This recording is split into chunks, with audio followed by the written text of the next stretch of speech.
모세가 죽기 전에 이스라엘 12지파를 향해서 하나님의 축복을 구하는 내용이 오늘 나와 있습니다. 특별히 오늘 모세가 특별히 축복하는 지파들이 있는데요. 르우벤, 유다, 레위, 요셉의 지파입니다. 모세가 어떤 것을 가지고 축복할 때에, 부모가 자녀를 위해서 축복할 때에 아무거나 그냥 복 받아라 이렇게 축복하는 것이 아니라, 모세의 축복의 내용을 보시면 각 지파가 처해 있는 상황, 그리고 각 지파에게 주신 하나님의 사명을 정확하게 알고 그 지파의 상황과 사명을 잘 감당할 수 있도록 축복을 하고 있습니다. 르우벤 지파를 위해서 하나님께 축복을 간구하는 내용은, 하나님, 르우벤 지파의 숫자가 줄어들지 않고 그 지파가 소멸되지 않도록 하나님께서 축복해 주십시오라는 뜻밖의 간구를 하고 있습니다. 모세가 볼 때에 르우벤 지파는 하나님께서 약속하신 가나안 땅 요단강 건너편에 기업을 받게 되었습니다. 아마 모세의 마음속에 요단강 건너편에 떨어져 있게 될 때에 메소포타미아 쪽에서 오는 강력한 세력에 의해서 침략을 많이 당할 것이고, 그렇게 됐을 경우에 그 지파의 생존이 또 이스라엘 백성으로 아이덴티티를 유지하기에 상당히 어려울 것이다라는 것을 모세는 염려하여 기도하고 있습니다. 하나님, 많은 도전이 오더라도 르우벤 지파의 숫자가, 그 지파가 없어지지 아니하도록, 어려운 환경 가운데 처하게 되었는데 원수의 공격과 세상의 문화 앞에서 르우벤 지파가 하나님의 백성으로서의 정체성을 잃지 않도록, 그 지파가 없어지지 않도록 간절히 구하고 있습니다. 유다 지파를 생각하면서 모세가 기도할 때는, 하나님, 유다 지파는 전쟁에 능한 지파, 전쟁에서 원수를 이기는 지파가 되도록 축복하며 기도하고 있습니다. 하나님, 그의 손을 강하게 해 주십시오. 그의 도움이 되어 주십시오.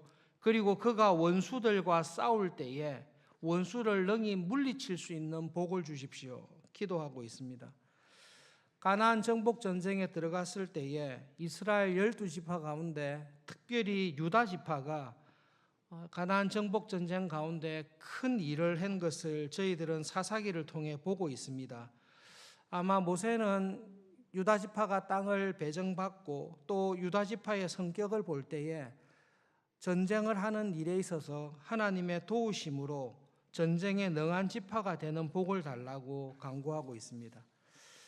뜻밖에도 많은 축복을 구하는 것이 레위 지파입니다. 특별히 레위 지파를 생각할 때에, 하나님, 12지파에 흩어놓은 이 레위 지파가 하나님의 율법과 계시, 그리고 하나님께 드리는 올바른 제사를 잘 유지하도록, 그 사명을 잘 감당하도록 축복해 주십시오. 하나님, 레위 지파가 하나님께 받은 사명을 잘 감당해야 이스라엘이 가나안 땅에 들어가서 하나님 나라로서의 사명을 잘 감당할 수 있습니다. 그러니 하나님, 레위 지파를 붙잡아 주십시오. 하나님의 율법을 듣는 일과 가르치는 일, 하나님께 드리는 제사를 올바르게 유지하는 일에 하나님께서 레위 지파를 축복해 주십시오. 모세의 축복을 볼 때에 우리가 하나님께 무엇을 구해야 될지, 하나님, 나에게 이런 복을 주십시오, 혹은 하나님, 우리 교회에, 우리 자녀들에게 어떤 복을 주십시오라고 기도할 때에 우리가 구해야 될 축복의 내용이 어떠해야 될지를 잘 말씀해 주고 있습니다.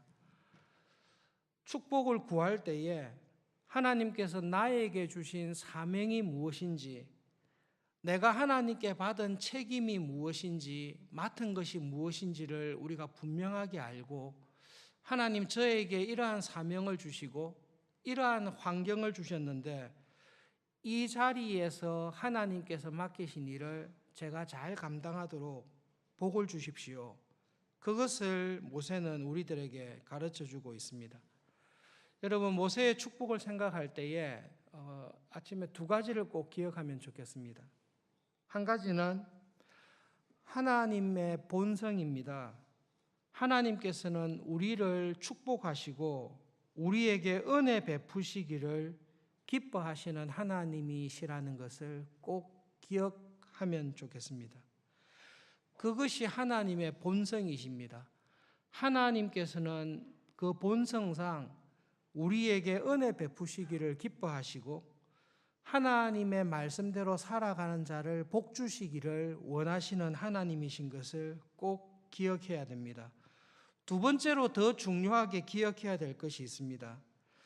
하나님은 나를 축복하시고 나에게 은혜 베푸시기를 기뻐하시는 하나님이지만 하나님의 은혜와 축복을 받기 위해서는 하나님에게 은혜와 축복을 간절히 구해야 된다라는 사실입니다. 하나님께서는 자동적으로 알아서 나에게 필요한 것을 축복하지 않습니다. 내가 구하지 않아도 하나님께서는 전지하시고 전능하시니 내가 간절히 구하지 않아도 하나님께서는 알아서 복을 주실 것이다. 내가 열심히 은혜를 찾지 않아도 어려운 상황이 있을 때는 자동적으로 복을 주실 것이다. 우리는 그렇게 생각을 합니다. 그러나 모세는 이스라엘 백성들에게 하나님의 은혜와 축복을 간절히 찾고 구하라고 말씀하고 있습니다. 예수님께서도 저희들에게 구하라, 찾으라, 두드리라, 하나님의 은혜를 찾고 구하고 두드리라고 명령하십니다. 그리고 하나님께서는 하나님의 은혜를 간절히 찾고 구하는 자에게 하나님의 신실하심을 하나님의 복으로 채워주실 것을 말씀하십니다. 모세가 이 하나님의 은혜와 축복을 간구해야 된다라고 할 때에 아마 모세의 마음속에 기억했을 사람은 야곱일 것입니다. 여러분, 야곱의 일생을 가만히 살펴보십시오. 야곱의 일생을 가만히 살펴보시면 야곱은 하나님의 은혜를 간절히 구하면서 사는 사람이기보다는 하나님과 거래를 하면서 살아가는 신앙의 스타일을 가지고 있습니다. 야곱은 이삭의 집을 떠나서 밧단 아람으로 떠나게 될 때에 하나님에게 축복을 구하지 않습니다. 밧단 아람으로 떠날 때에 야곱은 베델에서 하나님을 만나고 하나님과 거래를 했습니다. 하나님, 내가 지금 밧단 아람으로 떠납니다. 그런데 내가 밧단 아람으로 떠나서 돌아올 때에 저에게 이러이러한 복을 주시면 제가 하나님에게 10분의 1을 나에게 응답해 주신 하나님의 은혜를 기억하여 10의 1을 하나님께 드리겠습니다. 하나님께서 나에게 이렇게 해주시면 제가 하나님께 이렇게 하겠습니다 라는 거래를 하는 사람입니다. 야곱의 신앙이 어떠한지를 제일 정확하게 보여주는 모습이 외삼촌 라반의 집에서 있었던 20년간의 생활입니다. 성경에 가장 자세히 나와 있는 야곱의 생활입니다. 밧단 아람에서 자기보다 더 속이는 거짓말하는 라반의 집에서 야곱이 지낸 모습을 보시면 야곱은 교활하고 불의하고 잔꾀를 부리는 외삼촌을 대할 때에 똑같은 꾀를 가지고 똑같은 속임수를 가지고 삼촌을 대하면서 자기의 재산을 누립니다. 성경은 하나님께서 야곱과 함께 하셨다라고 이야기하고 있지만 야곱은 하나님의 은혜로 자기의 재산이나 자기의 가축이 늘어난다고 생각하지 않고 자기의 지혜로운 꾀로 삼촌을 이기고 재산을 누리고 있었다라고 생각을 했을 것입니다. 야곱은 하나님의 은혜를 구하지 않습니다. 자기의 능력을 가지고 자기가 배운 세상의 방법을 가지고 살아가던 사람이었습니다. 결정적인 순간이 야복 강가에서 있었습니다. 자기의 꾀로 이때까지 살아왔던 모든 수단과 방법을 다 써도 해결할 수 없는 에서라는 존재를 만나게 되었습니다. 그 절체절명의 순간에 야곱은 자기가 가지고 있는 어떤 재주로도 어떤 꾀로도 어떠한 이성간적인 방법으로도 해결할 수 없는 상황에 부딪혔습니다.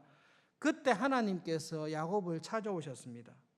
마지막 순간에 하나님께서 야곱을 찾아오셨는데요.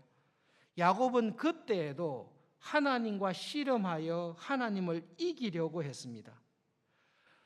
하나님을 자기의 힘으로, 자기의 능력으로 꺾으려고 했지, 그 하나님에게 무릎을 꿇고 자기가 처한 상황에서 하나님 저를 도와주십시오. 지금 하나님께서 저를 도우지 아니하시면 저는 모든 것을 잃습니다. 하나님 도와주십시오. 무릎 꿇고 기도할 마음이 없습니다. 야곱은 밤새도록 하나님조차 자기의 힘으로 꺾으려고 애를 썼습니다. 끝까지 하나님의 은혜를 구하지 아니하고 자기의 힘과 자기의 꾀를 가지고 살려는 야곱을 보시고 하나님께서 살짝 건드리셔서 네가 하나님을 이길 수 없다라는 것을 보여주시고 야곱을 버려두고 떠나려고 했습니다. 하나님께서도 아마 야곱을 그 순간에 포기하시려고 했던 것 같습니다. 얘는 하나님의 은혜를 간절히 구해야 되는 이 절체절명의 순간에서도 자기의 실력과 자기의 꾀와 자기의 방법으로 타결해 나가려고 하지 하나님의 도우심과 은혜를 철저히 구하는 법이 없구나. 그렇게 하나님께서 야곱의 본성을 보시고 환도벌을 치셔서 절개 만드시고 떠나려고 할 때에 그때 야곱이 정신을 차리고 하나님의 은혜를 간절히 구하는 사람으로 바뀌게 되었습니다. 호세아 12장 3절과 4절에 그 야곱의 변화되는 모습에 대해 성경은 기록하고 있습니다. 발 뒤꿈치를 잡았던 야곱은 모태에서부터 자기의 꾀로 형을 눌러서 이기려고 했습니다. 그런 야곱은 장성한 이후에도 하나님과도 대결해서 이기려고 했습니다. 그러나 하나님을 꺾을 수가 없었습니다. 하나님께서 야곱을 만나서 그의 교만한 것을 보여주셨을 때에 그때서야 비로소 야곱은 하나님 앞에 무릎을 꿇고 하나님 저를 축복해 주십시오. 하나님께서 저를 축복하지 아니하시면 저는 아무것도 안 됩니다. 저를 축복하시기 전에는 하나님이 결코 떠나실 수는 없습니다. 결정적인 순간에 하나님 앞에 무릎을 꿇고 애절함으로 통곡하며 하나님의 은혜를 구할 때에 그때 하나님께서 야곱에게 이삭의 뒤를 이어 하나님의 언약의 자손으로 살아가는 축복을 주십니다. 여러분, 우리의 본성은 하나님의 은혜와 축복을 간절히 구해야 되는 상황임에도 불구하고 우리는 하나님 앞에서 야곱처럼 무릎을 꿇고 간절히 하나님의 은혜를 구하지 아니하는 본성이 우리에게 있습니다. 여러분, 내가 살아왔던 삶을 보십시오. 하나님, 저는 그냥 이대로가 좋습니다. 그냥 하나님께서 저를 특별히 찾아오시거나 내가 하나님 앞에 나와 무릎 꿇고 밤새도록 통곡하며 간절하게 하나님 저에게 은혜를 주십시오. 하나님 제 안에 있는 이 오래된 죄의 습관들을 하나님께서 제거해 주십시오. 하나님 저를 붙잡아 주셔서 남은 삶을 하나님의 뜻을 간절히 추구하며 살아가는 사람으로 하나님 저에게 복을 주십시오. 정말로 이런 기도를 간절히 해본 적이 있습니까? 의외로 우리의 삶을 돌아보면 하나님 앞에 죄가 있고 부족한 점이 있습니다. 이렇게 살아서는 안 되겠다라는 것을 성령님께서 한 번씩 깨우쳐 주시고 우리의 본성과 연약함을 보여주십니다. 그럼에도 불구하고 우리는 그 순간이 넘어가면 잊어버립니다. 하나님 앞에 나와서 나의 교만함, 내 안에 있는 죄들, 하나님의 나라와 뜻을 열심으로 추구하며 살지 않는 모습을 알고 있음에도 불구하고 그 시기만 지나면 내가 살았던 습관대로 내가 가지고 있는 얄팍한 경건을 가지고 내 꾀를 가지고 살아가려고 애를 쓸 뿐입니다. 정말로 하나님께서 야곱을 찾아오셨듯이 하나님께서 저에게 복을 주지 아니하시면, 하나님께서 저를 불쌍히 여기지 아니하시면 저는 아무것도 되지 않습니다. 하나님 정말 저에게 복을 주십시오. 저에게는 지금 이것이 간절히 필요합니다. 하나님 저의 자녀들에게, 우리 가정에 하나님의 이런 은혜가 정말로 필요합니다. 하나님 우리 교회에 지금 다가오는 도전 앞에서 우리 교회가, 한국 교회가 주님 앞에서 이 은혜가 정말로 필요합니다. 하나님 도와주십시오. 그리고 이 은혜를 주시기 전에는 제가 하나님을 놓칠 수가 없습니다. 그 간절한 기도가 있을 때에 하나님께서 그 기도를 들으시고 우리에게 은혜로, 복으로 갚아주십니다. 부탁드리고 싶은 게 있는데요. 하나님께 야곱처럼 한 번이라도 하나님 저에게 정말로 하나님의 나라와 주님의 교회를 하나님의 사람으로 제가 쓰임받기 위해 이것이 정말 필요한데 하나님 그것을 꼭 주십시오. 그것을 주셔서 저의 삶을 하나님께서 쓰시는 삶으로 바꿔주십시오. 그런 무릎을 꿇고 애통하며 간절히 기도하는 기도의 자리에, 은혜의 자리에 나갈 수 있기를 진심으로 바랍니다. 그리고 그러한 간증과 고백이 우리의 삶에 항상 찾아올 수 있기를 하나님께 간절히 구합니다. 말씀을 기억하면서 함께 기도하겠습니다. 모세는 하나님께 12지파를 향한 하나님의 축복을 구했습니다. 왜냐하면 각 지파마다 하나님께 구할 수밖에 없는 상황에 있습니다. 이 시간 하나님, 지금 제가 처해 있는 상황에서 하나님께 구해야 될 은혜가 무엇인지를 깨닫게 해주십시오. 하나님께 구해야 될 축복과 은혜가 무엇인지를 깨닫게 해주십시오. 둘째로는 하나님, 야곱처럼 간절히 무릎을 꿇고 하나님 이 은혜와 복을 저에게 꼭 주십시오. 그래야만 제가 하나님의 자녀답게 맡기신 사명을 감당하며 살 수 있습니다. 하나님 주님 앞에 간절히 간구하는 그러한 심령을 주시고 기도의 자리에 저를 불러주십시오. 그 기도를 하면서 하나님께 쓰임 받으면서 살아가는 삶이 되도록 함께 기도하겠습니다.